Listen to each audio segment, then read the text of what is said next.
Good afternoon YouTube and welcome back to the channel and another episode on E46 M3 where today you join me down at Spartan Automotive where we're going to get the dreaded camber arms fitted and get the car aligned. Now I've been putting the camber arms off for a while because I believe we've got to drop the diff, but we're going to see what Tom can work today. I'm not looking forward to this job, but we're going to crack on as always. So grab yourself a cuppa and enjoy. Regular viewers to the channel will know I love being hands-on and tinkering with the cars. But unfortunately, there are times like today when doing these jobs on the floor without the specialist tools is going to be extreme headache. So what better place to come than visit Tom at Spartan Automotive, a true E46 M3 enthusiast. And we'll come back to that at the end of this episode with his next project, which he's kindly said we can follow. So certainly subscribe if you haven't and stay tuned. Ah, the dream, a two-poster ramp. For those of you that spanner at home and do this on the floor, you'll know the absolute backache and killer on your knees. Just everything hurts after a big job on the floor. It's so nice to be on a ramp and in Tom's workshop, which is absolutely beautiful. The dream one day would be to have something like this to tinker in the channel, but until then, the kind people at Spartan Automotive are going to have to help me through these tough jobs. The first job is to remove the rear wheels. I had done this a couple of weeks ago, so as you can see, my arches and the barrels of the wheels are actually in pretty good order, which is nice to see.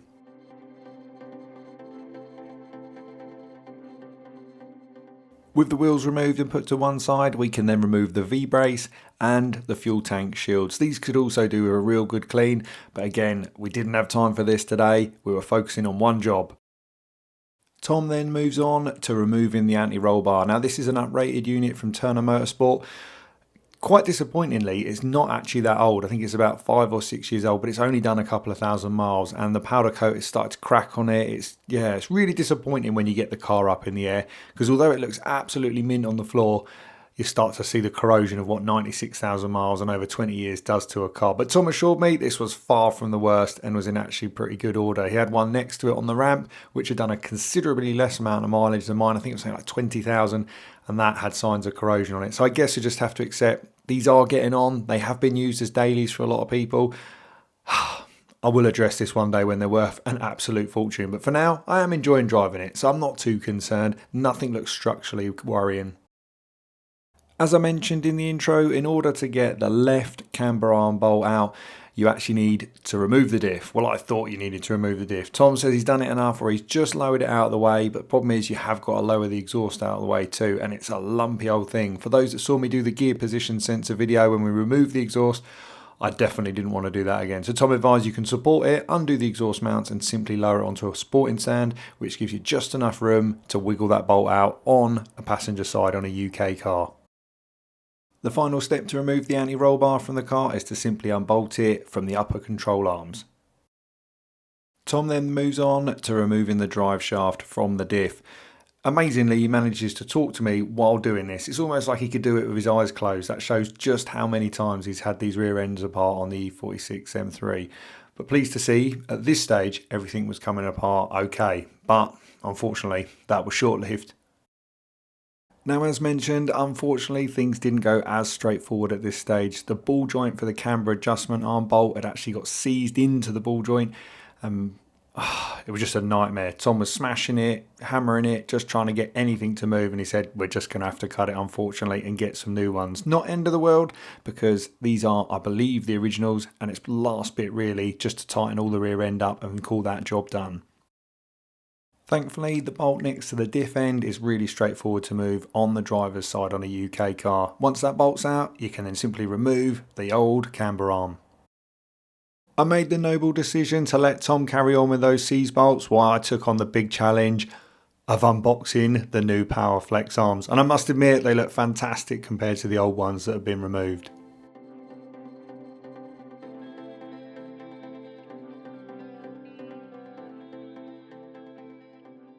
All that was left was to remove the outer of the ball joint, and then it was finally time to enjoy some pizza and beer for lunch.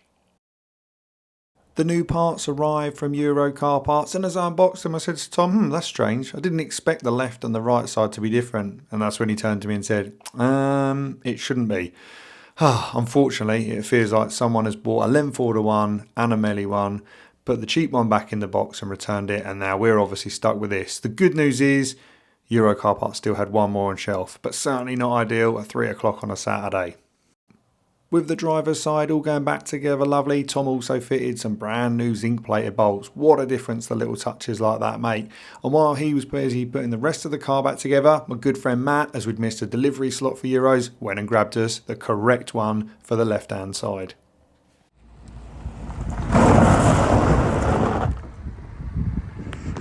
Thank you, sir. Overnight pass from Japan. Tom makes very quick work of getting the left hand side of the car all back together. This is the tricky one, which unfortunately, because I was out at Euro Car Parts, I didn't get too much footage of. And essentially you needed to lower that diff so you could get the bolt out from the camber adjustment arm and get the new one in. But that said, it still didn't seem like it took Tom that long again, as he just flew through the job. It's finally time for me to get my hands dirty. Well, not actually that dirty at all, to be fair. I've got gloves on, and essentially after a whole day of waffling and filming, I thought maybe I should help just a little bit more than unboxing the camber arms. But Tom still flies through with getting the rear end of the car all back together. With the car lowered down to a more workable height, we then get the rear wheels back on, as it's almost time to get it for alignment. But Tom does a quick pressure check just to make sure we've done the basics before the ramp goes to the floor.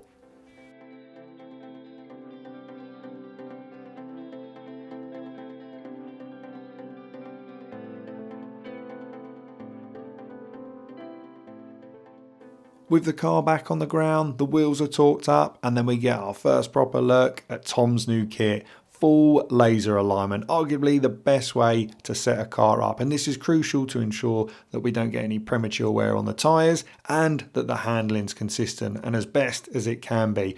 Now unfortunately the E46 M3 is pretty low, so as you can see here we have to make up some wooden blocks just so the car clears comfortably without taking them splitters off.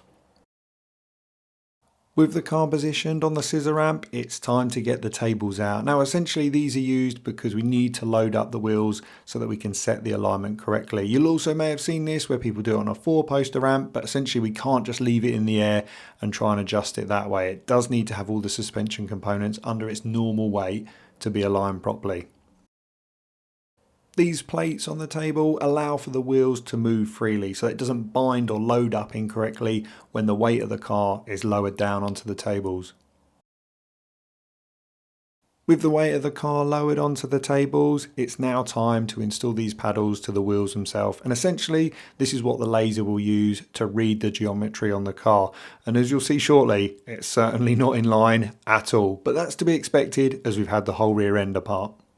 With the paddles all fitted, Tom can now complete the calibration process, and once this is finalised and set up, the only final part is then to lock the steering wheel in place. There is nothing more frustrating than a wonky steering wheel when you're cruising down the motorway.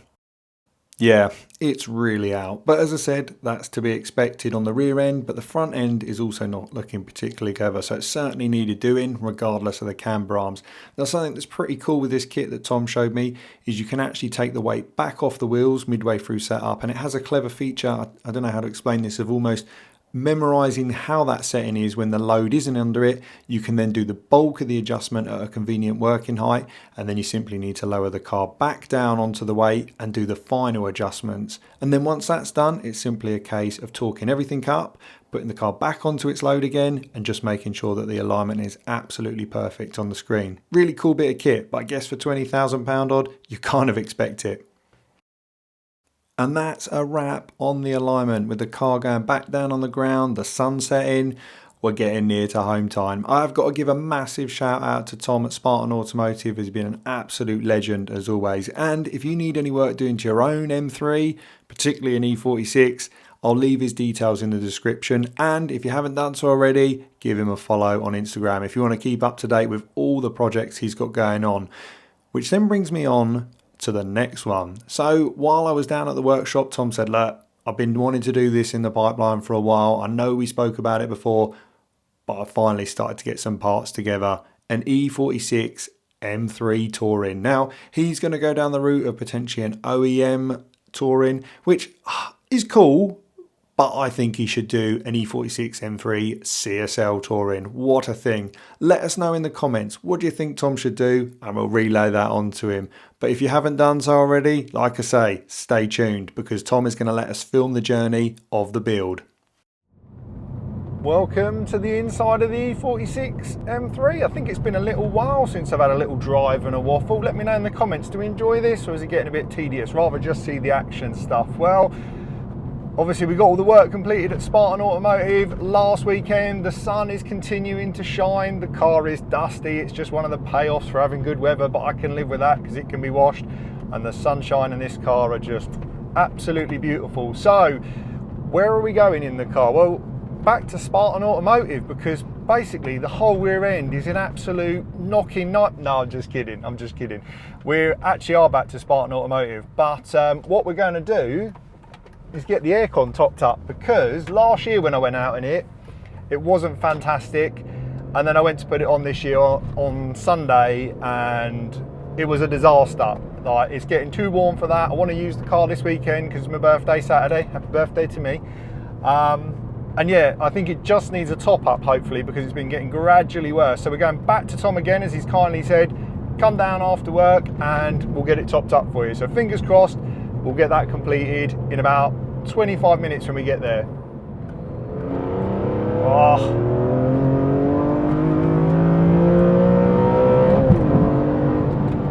God.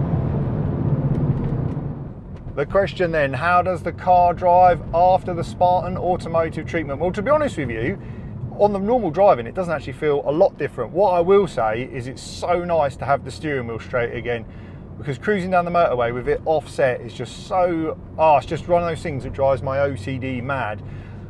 Obviously, we've gone with more camber on the rear. For those eagle-eyed would have watched in that section of the video where I showed the scan and it looks like some bits are still out of alignment. It just means we're way beyond the factory because I think the standard rear camber was like 1 degree recommended, but we're running 2.5.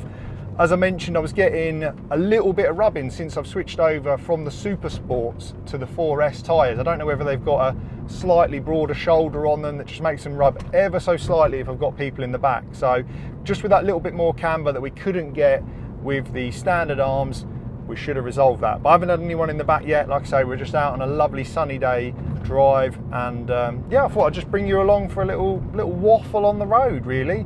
Unfortunately, because it's a weekday, the traffic isn't fantastic.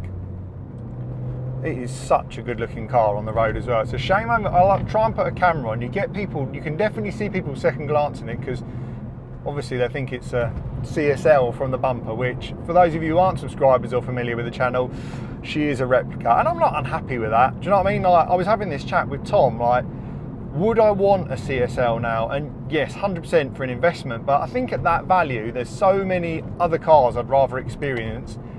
And is it going to be much different to this? If I was going to do it, I'd have to get a black one, sapphire black, because I've already got this and everyone will think it's the same thing.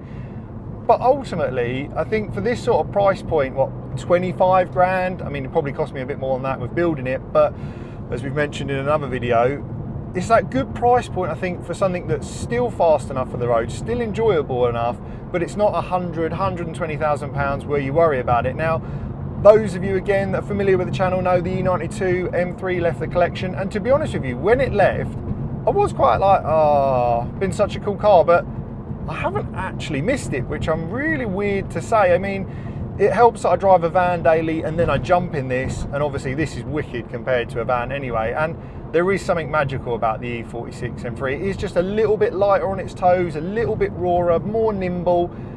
And yeah, I am definitely not unhappy to be stuck, so to speak, in the E46, especially with that Carbonius airbox, which is just,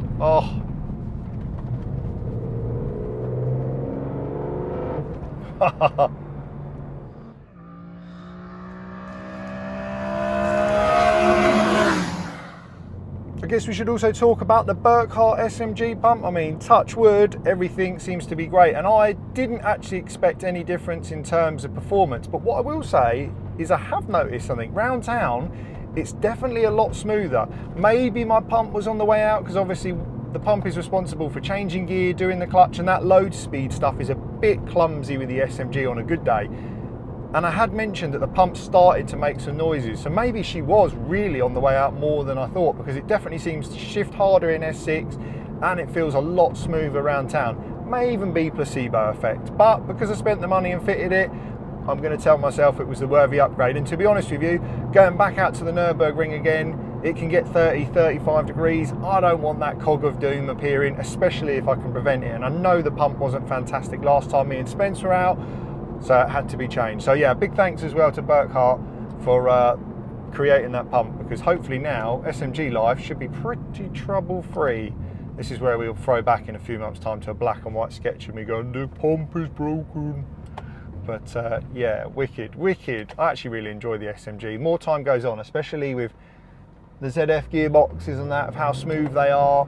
You lose that raw feeling, that fun, and yeah, it's clumsy and it's not perfect, but I think it's just become part of the character of the E46 M3, if I'm honest. And yes, I have seen another YouTube channel, Rat Dog Media, are doing a E46 M3 and they're putting an M4 DCT box in it. I don't know how that's going to work out, but it certainly has my attention because the DCT box is very good. But driving the SMG, and now I've sorted out the pump and that, I kind of feel like it's just this car. It just suits this car. It's a bit of a riot, it's a bit wild. S6 is bonkers, which is the fastest shift setting that we've got down here on the controller. And yeah, I don't think we're going to see single clutches like this anymore. Well, I can't see it ever coming back. But even the DCT's dying a death really, with the ZF gearbox now in the new M3, M4. The next question then, what are we doing to the E46 M3 this year? Well, the E92 M3 left for a reason. There is a purchase on the way, or will be happening, hopefully, but we're not going to talk about it in this video. Is the E46 going? No, the E46 is not going. I'm far too attached and financially committed to this car, and I do love it. Despite what will come down in the future, I do really want to keep hold of this where possible. The E92 was always only ever going to be a stopgap for 2 years. This was always done as the forever car. At least that's the plan, I guess, as forever as it could be. I do want to get back out to the Nürburgring this year again. I just love that place, and I do want to go in the E46 because it's just so well set up. But I can't help but feel I should be doing some work to the rear brakes, because they're completely stock. Obviously we've got the K-Sport 8 pots on the front and we've got the Padgett RS29 pads, but I can't help but feel the F80 brake setup, F80 rear discs, and I think it's PBS pads like what I had in the E92 would really finish this off. Obviously they're not a straightforward fit. Their rears on the E92 with a couple of shims pretty much go straight on, but on the E46 you've actually got a machine part of the caliper out. I was having a chat with Tom at Spartan about it, and what I thought was going to be a quick install turns out I might need some fancy brackets as well. But I think price wise that's probably going to be the best option, because the car's never felt unstable, but on track, even when I was at Anglesey, it certainly started getting warm. So we've either got her up the rear, and I wouldn't mind trying to do something with some brake cooling on the front, but problem with that is I've got no sort of fog lights to channel it into. I've seen some devices where if people are 3D printing stuff onto the lower wishbone and then it picks up air from underneath. I've seen another one with knacker ducts in the undershield on the front. So let me know in the comments if you've seen a good solution for brake cooling on an E46 M3 with a CSL style front bumper, where I don't want to have ducts for brake cooling in the nose of it. I do still want to do the carbon roof as well. Obviously the Carbonia stuff, as we've discovered with the airbox that I've had on this and the E92, is just absolute work of art. Like, I would almost say borderline better than OEM, but that's probably going to cause some comments to be raised. But I genuinely think their stuff is just awesome, like absolutely awesome, and I've got to do the roof. But oh, it's so involved in a sunroof car. Like, I've watched a couple of videos on it, front and rear window out. I've got to get a brace for the sunroof, get all the rivets out. It's going to make a mess of the interior. Yeah, I'm waffling and moaning a lot about it, but Tom's ordered one from Spartan, so I might try and nip down and see him fit his and just have a look just how bad it is. But I don't think he's got a sunroof car, so he's even luckier there. Funny, isn't it? Because I never use a sunroof. Oh, and I've got to get a non-sunroof headline in as well. So it's sort of putting me off a little bit. I'm not doing it for the weight. really. Like, yeah, some reduction would be good. I'm just doing it because I think it will just finish the look of the CSL Replica build, in all honesty. Another modification for the list I'd like to tick off this year if possible is the sound system, and I'm not talking a big crazy audio build. Just, I've got a Harman Kardon system on here which isn't fantastic, but in its defence it is an Android head unit which I don't believe is very good in the first place, even if you did have a good sound system, because they go through an OGS. I discovered this with the E92 M3, hence when we went with the Mr. 12 volt, for those that followed that video. But if I do it, I don't, like I say, want subs and all that. I don't even want all the junk in the back. What I'd like is just some good speakers, tweeters, maybe something in the rear seats, and just a stock head unit. I'm not looking to turn this into like an absolute cruiser. It is going to be a weekend blaster, and when you've got that airbox up the front, you don't really need a sound system. So hopefully you enjoyed the video. Again, a massive thanks to Tom at Spartan Automotive for hooking us up, and like I say, getting the aircon done, which we should be there shortly to get topped up, find out how much is in it. If you did enjoy the video, make sure you hit that like button, consider subscribing, and let me know, is there something you'd like me to do in the comments with the car? Is there something you think I should do for this build? I'm really happy with how it's turned out, but it's always good to hear other opinions on it. So until next time, thanks for watching.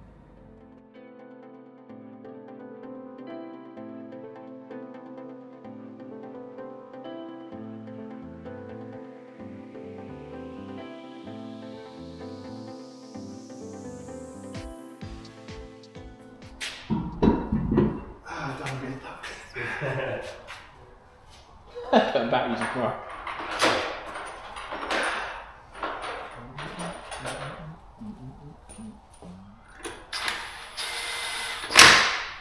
Sweet. Oh, I'll let you wrap that up, Tom.